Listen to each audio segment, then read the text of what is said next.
Hello guys, katatapos ko lang mag-deliver ng panambak dito, no? Ayun yung truck na ginamit natin, no? So ayun, katatapos lang. Ayan.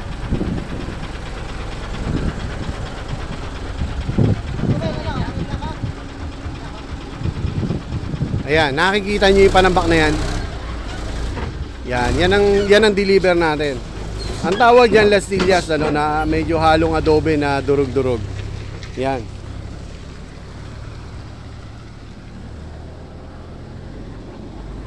Yan, nakita nyo. Napakaganda ng panambak, di ba? So guys, simple lang naman, ano. Kapag kailangan nyo ng panambak, no? Kailangan nyo ng heavy equipments.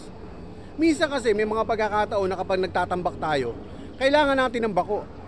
Yung bako o kaya bulldozer, depende sa dami ng lupa, depende sa dami ng panambak na i-deliver sa isang lugar, no?